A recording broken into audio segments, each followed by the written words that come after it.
Hello and welcome back to the Watford Way, and it is your Watford versus Reading match preview. I'm joined by Finn today. Finn, how you doing today, mate? I'm all right, thank you. How are you? Yeah, not too bad, not too bad. It's a bit cold now, isn't it? But yeah, hopefully Watford can brighten up our weekends. We do actually play on Friday. We've had some very strange fixtures recently. We played on Bank Holiday Monday. We played the previous Friday before that, and now we're playing this Friday evening. Of course, against Reading and Finn. First of all, let's talk about Reading because they're sixth in the table currently. They're on 66 points. They obviously want to stay in the playoffs and try and get promoted this season. It's going to be a really tough test for Watford today on Friday, isn't it? It's the first of six, really, isn't it? It's the first proper. I don't want to say cup final because it's so cliche and just everyone says it, but it is a cup final. I know I said this about the Middlesbrough game, but the fact that everyone in the top six drew or something stupid like that, I think is sort of it sort of negated the fact that we drew, and it is an important game. And I think it's.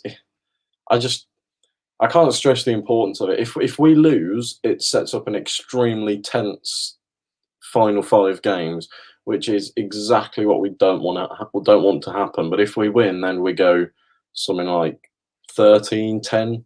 I don't know the numbers Yeah, exactly, well, but we do go. Obviously, we do go ahead of Swansea and Brentford on points if we win. But in terms of games in hand, they do have a couple of games in hand on us. But I think we've just got to win our games and do what we can, for us to get promoted. But as you say, it's going to be a really tough ask. Reading have got good players. You think of Lucas João. He's been in good form this season. George Puskas. I'm sure you all know who he is. So they do have quite recognisable players. And you think about the last two games we played, Finn, obviously after the international break, we played Sheffield Wednesday, we played Middlesbrough. Reading is definitely the toughest out of them three games so far.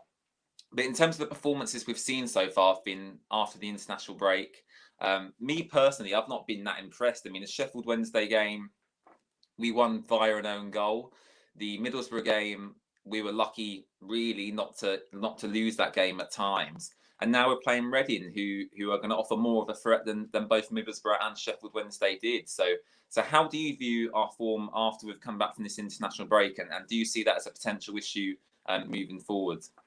it was always going to be interesting the sort of Watford that we were going to see after the break, because we were in such good form before that, and then there was the 2 week break. You didn't really know whether it was going to be 2 weeks of training where they were going to work on things in their game that they were weak on, or 2 weeks of I'm brilliant, I'm going to win every game and not even have to try. I think it is. I don't want to say complacency, because I think Husey came out after the Middlesbrough game and he was very honest. He was like, "We weren't good enough." But if it does start to creep into our game even more, I think that'll be our promotion hopes gone completely. So I just think we've got to work hard for the rest of the season. At this point, I don't care about performances. As long as we work hard and we get the results that we need, we'll be all right. I think so. And look, we're at that stage of the season now, Finn, where look, we've got what is it, 6 games left. We've still got to play Norwich, Brentford, Swansea. We've obviously got the Luton game next Saturday, which I'm really looking forward to, as I'm sure all of you watching are as well. But even in the Luton game, you'd expect us to beat Luton. But a team like Luton, you never know what's going to happen in a derby situation like that. So look, very interesting run-in. Arguably, Finn, I would say we've probably got the hardest run-in of the top 6. Would you agree with that? Definitely, I think we've known that since the fixtures came out, really.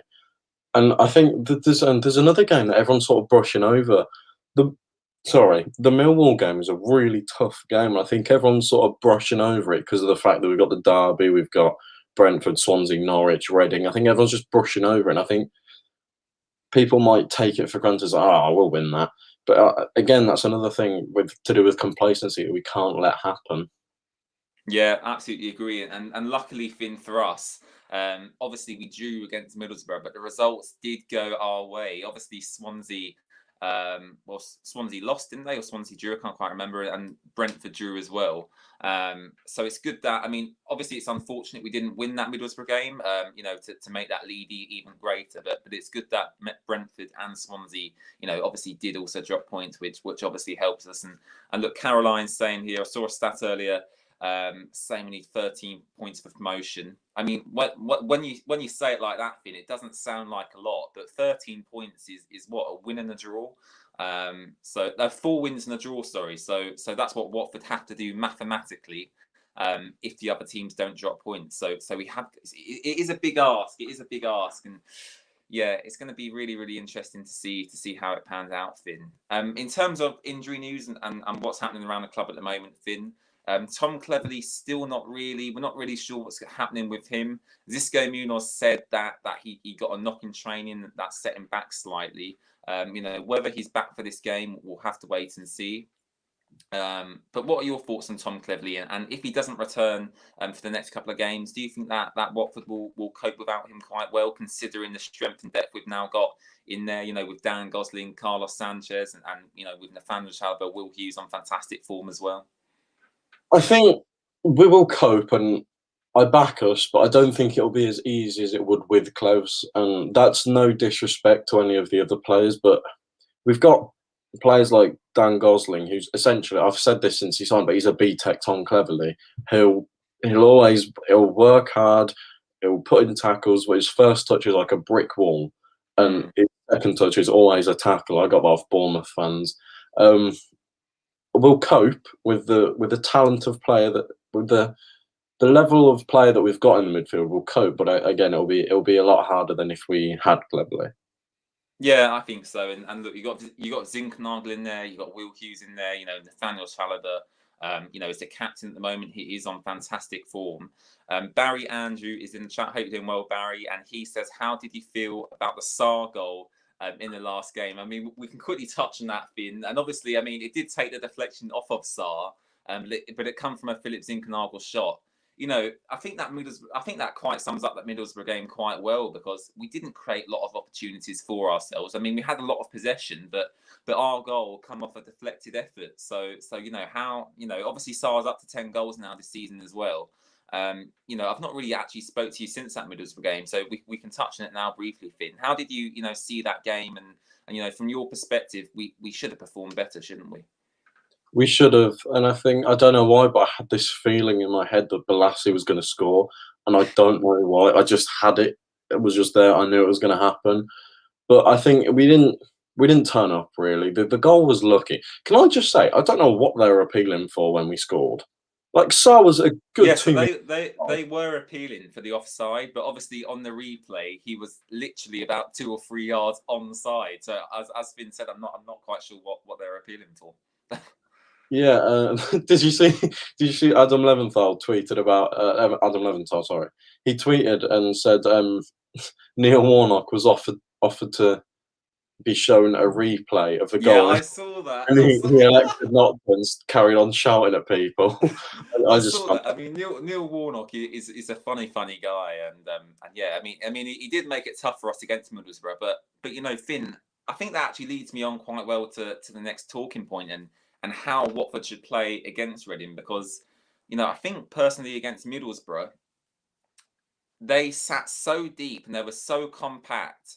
I think Watford really, really struggled to break them down. Whereas against Reading, they've got a better quality of player. They play a lot more expansive football. They score more goals than Middlesbrough and Sheffield Wednesday do. Because Reading will want to play against Watford rather than sit back.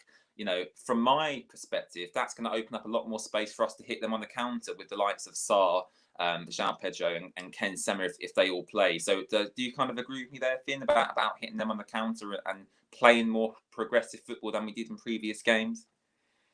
It's tough because what we can't do is revert back to Munoz and Ivic before Bristol. We can't go back to, we're 1-0 up, sit back, defend with your lives. It doesn't work in this league. It simply doesn't. It's the worst thing we can possibly do. I agree with the possibly playing on the counter, but I wouldn't set up to play on the counter. I think that might be what Reading are probably expecting, having watched the rest of their season, seen the pace of their attackers, and we need to surprise them. We need to be, what's the word? I don't want to say extravagant, but it's that sort of, we need to. Don't laugh at me. Yeah, we need to surprise them, and Proactive, is that the word you're looking for? that's the word.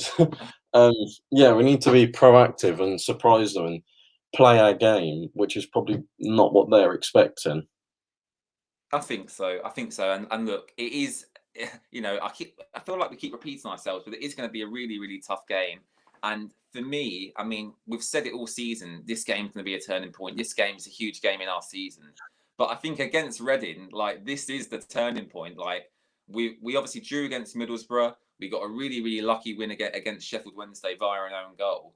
So if we now go on to lose this Reading game, I mean that the impact that will have on the squad mentally, would be huge. So from a Watford perspective, we have to go and win this game just for our overall mentality, and we want that winning mentality. And the games we've got coming up, there is no easy game now. Millwall, it's always tough to play at Millwall. Luton, very, very tough to play at Luton. Then we've got Swansea, Brentford, Norwich. Really, really tough. So yeah, Finn, do you kind of agree with that? And we can't take anything for granted now, can we? No, and we can't accept a loss. It'll, like you said, we've said it for what feels like every game this season. It feels like we win, we go up. We lose, we don't. It feels like that every single game. And to a certain extent, I sort of enjoy it because it keeps me entertained. Like it gives me something to do in lockdown. But we need to. I'm sort of, half of me wants us to put the game to bed, be out there, just attack, attack, attack, win 3-0. But then the other half of me wants to defend, play on the counter, like you say. I don't know. It is a tough one. It is a tough one. And in terms of Finn, how the team you would start if you was Isco Munoz, how would you line up? Because we have played quite a lot of football. This will be our third game in what 7 days. So that is a lot of football to be played in quite a short period of time. Would you look to make any changes? Perhaps change maybe a William Schuster-Kong? Would you maybe throw in a Carlos Sanchez or a Dan Gosling from the very beginning? Would you maybe give Sarr a rest, or are we not at that point now where you can't rest anyone? How would you set up? Because personally, for me, they've had 4 or 5 days off since that Middlesbrough game. That should be enough rest, you'd think. Would I change anything? I'm not sure. I might actually make a big shout here, and let me know if you agree in chat, and Finn, let me know if you agree as well. I might drop João Pedro. Now, the thing is, that's a really, really big shout, and if I was this game, I'd be quite worried to do that because of the backlash I'd get from the Watford fan base. But the thing is, I mean, there was a stat on Twitter the other day, Finn. For a striker who's meant to score goals, I know his overall play is quite good. He holds up the ball well. He lays it off to people quite well as well. But he's only scored 4 goals in his last 20 games. And for a striker, you compare that to an Ivan Toney, a Timu Puki at Norwich. They're getting 25 goals, 28 goals. Those are high numbers. And João Pedro's got 4 goals in his last 20 games. Is that enough of a contribution for a side going for promotion? Because for me personally, it's not really. I was going to say that, to be honest, so I do agree with you. But you say, oh yeah, let's drop João Pedro, but who else do you put there? You've got Andre Gray, Isaac Success to choose from, Finn. If Isaac Success starts, I probably won't watch the game. You're so negative, Finn, all the time. I don't like Success. No. But Stipe Perizza, what's happened to him? This is the thing. Like, I've seen Stipe Perizza in Ben Foster's YouTube videos, but I never see him in a matchday squad. Yeah, I saw a post earlier, and he's in training. Whether Xisco just doesn't rate him, whether he's got a little knock that's preventing him from playing, whether he's like got trouble like at home, or I don't know, but I don't know what's happened to him. But yeah, the only change I would make is possibly drop João Pedro and then maybe drop Troost-Ekong for Wilmot. Oh, it's a big shout. It's a big shout, isn't it? The actual centre-back partnership, that's quite a controversial thing at the moment, you know, within the fan base. It's quite clear that Sierralta is obviously our best centre-back and one of the best centre-backs in the whole division. But William Troost-Ekong is causing quite a lot of debate on Twitter, Facebook, Instagram. You know, he has looked shaky at times, and he's probably looked like our most shaky defender. You know, especially I think it was that Cardiff game where he didn't really look very good, and he's not really recovered since then. You know, Ben Wilmot not really been given a chance under Xisco. You know, a bit like Andre Gray, Stipe Perizza, he's not really been given a huge chance to impact the team, has he, Finn? So, you know, is that something that you would do if you was in charge of this Watford team? Because I really like Ben Wilmot. I think that he's you know, playing out from the back, he's superb. I'm just not sure why he's not being given an opportunity. It is quite a strange one, isn't it? It is. I think something that could be the reason he hasn't been given any opportunities is the language barrier, because we know Adam Messina and Kiko do speak English, but obviously it's not. They're not English, so it's probably not going to be 100%. Well, Adam Messina can speak fluent English, can't he? Yeah, but then again, Troost is playing on the right. So do you put Sierralta on the right and then Wilmot left, or what do you do then? I mean, is that your point? You think it's more of a language issue that Yeah. Ben Wilmot's not playing? Yeah, I do. I think that probably might be the reason that he isn't playing. But again, they're professional footballers. Is that really like? Yeah, I don't know. I don't know. I'm just speculating.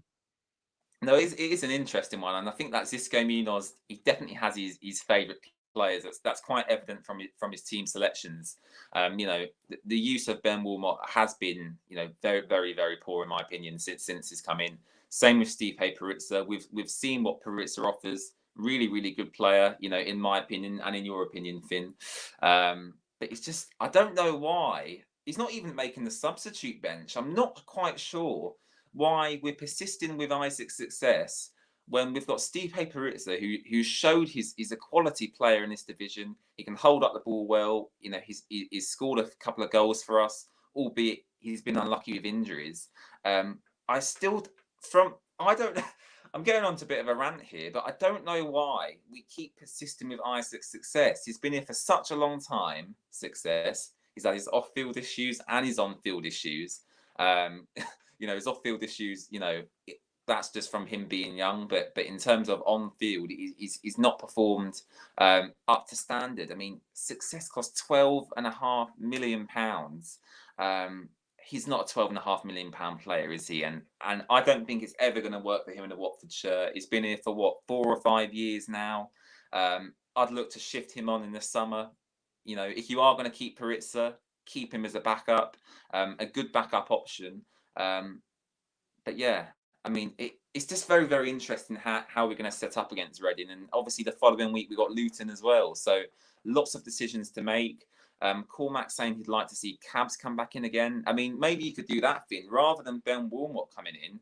I mean, Kabasele is obviously a proven defender, both in the Premier League and the Championship. You know, maybe you go with a Sierralta and Kabasele partnership. I just see Kabasele and Troost-Ekong as essentially the same player. Strong, tall, got a mistake in them. That's all I see them both as. So I think swapping Troost for Kabasele is probably. I wouldn't be against it, but I wouldn't be for it, if you know what I mean. Like, I just felt, oh, Kabasele's playing, you know? It's a difficult one, like you said. Is it the stage in the season to mess with the centre-back partnership, or do you just persist and hope Troost-Ekong gets his form back? Like, no, it's almost impossible to make a judgment.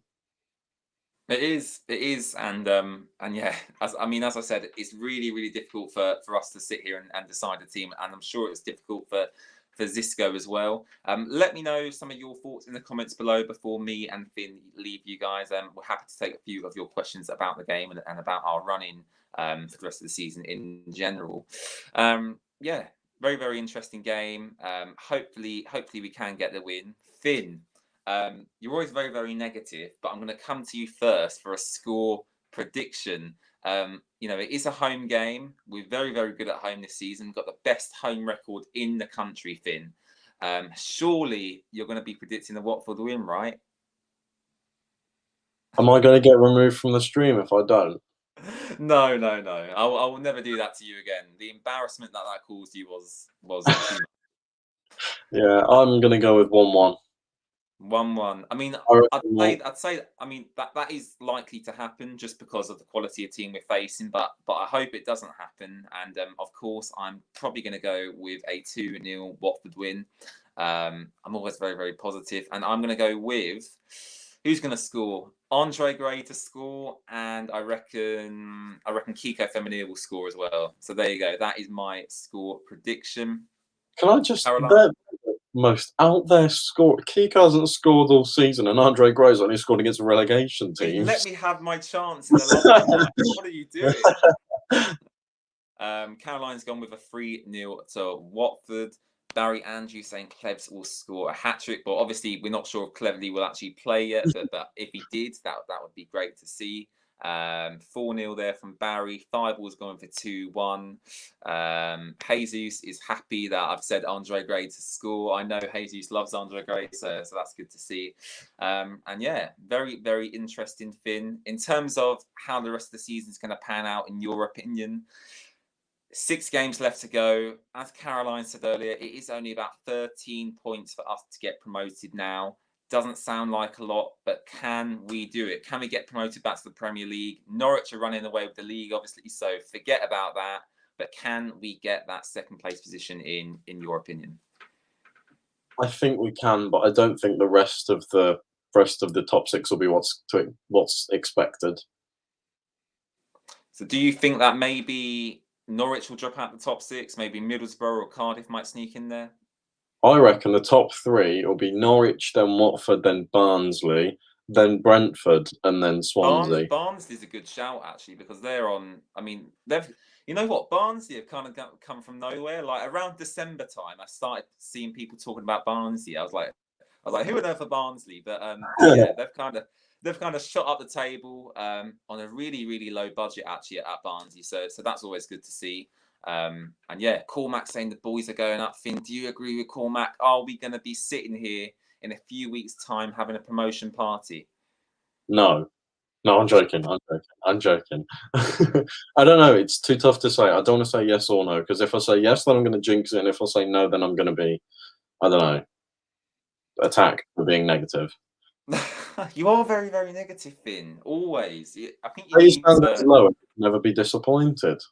That is a good point, but you've always got to go into games with a bit of positivity, in my opinion. So yeah, that is we're coming to the end of the stream now. Thank you guys very, very much for watching.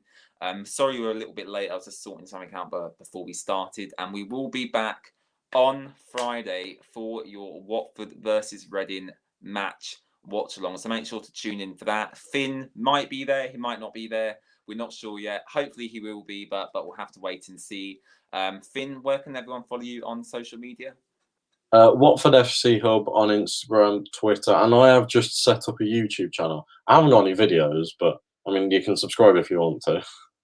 Good to see. So make sure to go check out Finn's stuff. You can follow us on Twitter, Instagram, and Facebook, all under the same handle at The Watford Way. And you can follow me on Twitter at BatchyJ. The links to that are in the description down below. I'll see you all on Friday for the Watford versus Reading match watch along. I hope to see you there. And yeah, have a great rest of your evening. And yeah, hopefully we can get the win. Bye-bye, guys.